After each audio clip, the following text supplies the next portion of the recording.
Hi, welcome to the Shelly Studio, and today's video is done for the Art Joy of Sharing group. The prompt for us this month is to share how we begin a project or where do we get our inspiration. So I thought I would share the process I've been doing lately. If you've seen some of my videos, you'll know my goal has been to use up a bunch of scraps, and so that's what I've been doing lately to start my projects, is just laying down the scraps randomly. I am not picking anything. I am trying to distribute them evenly, but that is as far as it goes to begin. That's not always how I start.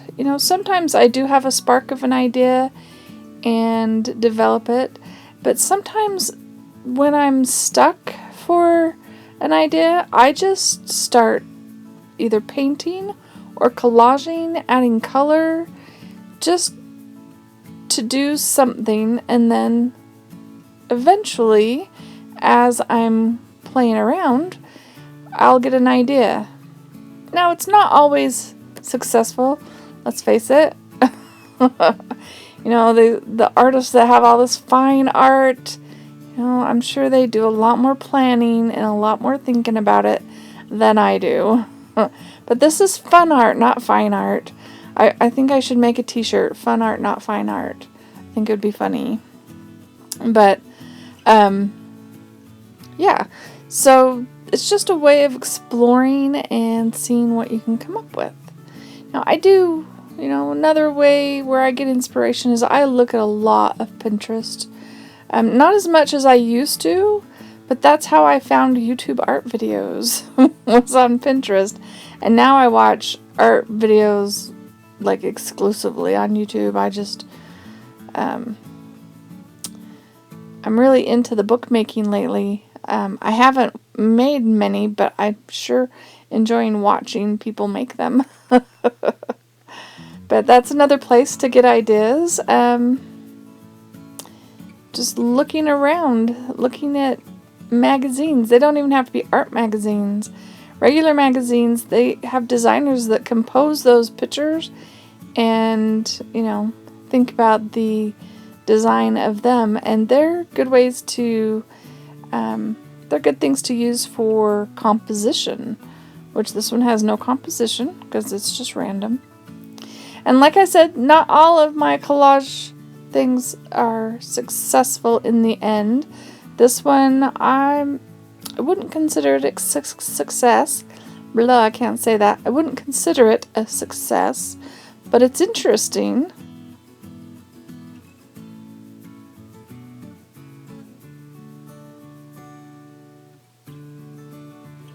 Alright, so once I get that all collaged on there, let it dry, I decided to add some of this pink paint just to add color, but it was very light.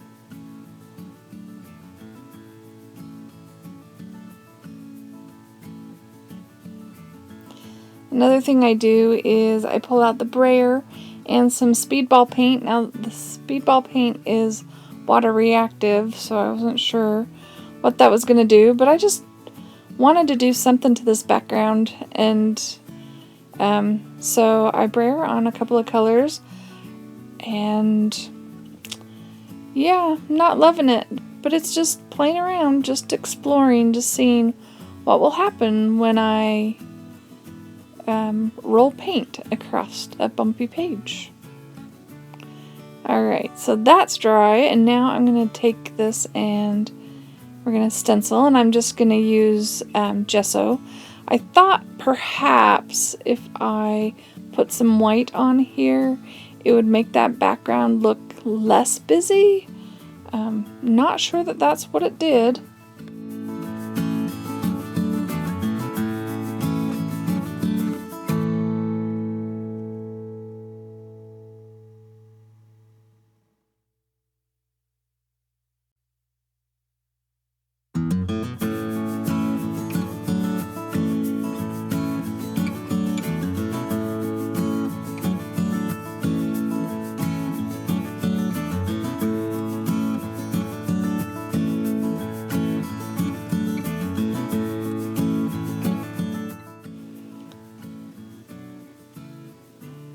So I'll give it a little bit of an extra coat because it, you could hardly see it.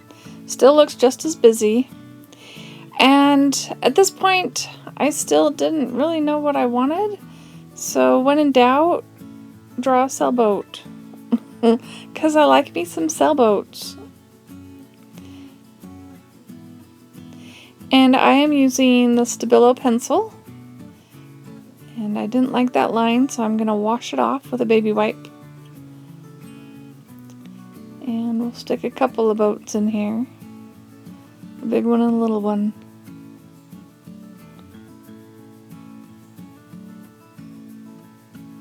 So to add color, I am using the Neocolor 2 watercolor crayons and a couple of shades of blue. I'm sorry I don't have the name. But I'm adding those, and then to activate them, a good way to activate them is to use matte medium, but I decided I needed to add some white, so I'm gonna activate them with some white gesso. And that really tones down or takes away all that stuff from the background so that you can see the boats a little bit better.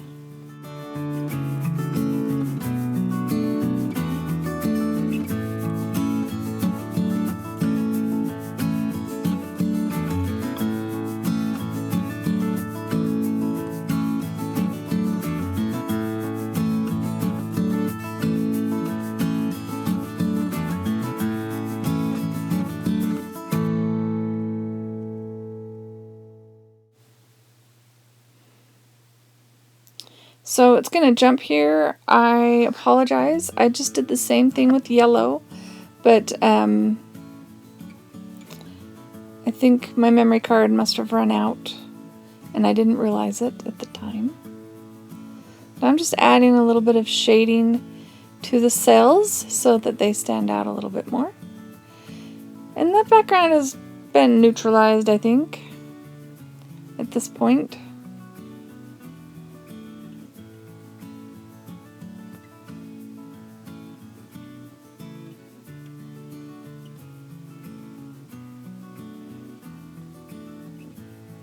So basically it went from hodgepodge to a vignette.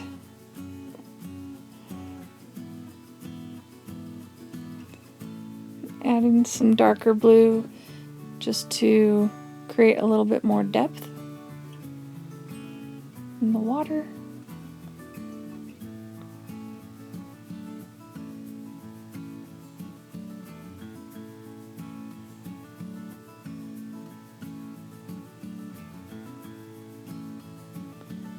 Felt like my line needed to be stronger, so I'm taking a Posca and just going around the sails.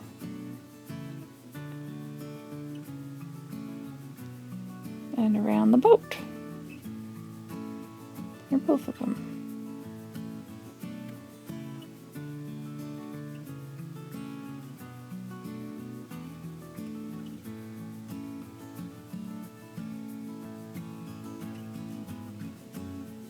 I'm getting out a little bit of the white gesso just to highlight those sails so they look really three-dimensional. At least that's my hope, to make them look a little rounded.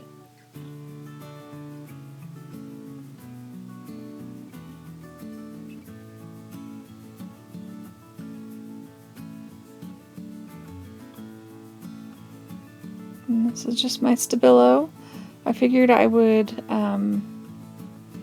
kind of make a little bit of a line around that circle to make it more of a vignette. And like I said, I'm not sure how successful this is. I like the boats, but the whole overall is just a little crazy for me.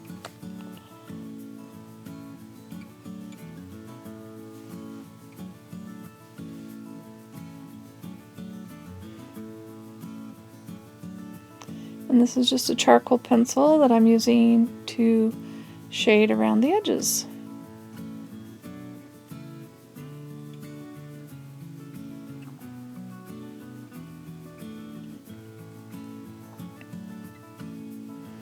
Not sure why, but at this point I decided my yellow was too yellow. And so I added a bit of white to it. And then it's complete. So if you liked this video, think about checking out the Art Joy of Sharing Facebook group. If I can find a link, I will put it in the description box below. I hope you liked my video. If you did, please give me a thumbs up, leave me a comment, and if you'd like to see more from me, please subscribe. Thanks for watching.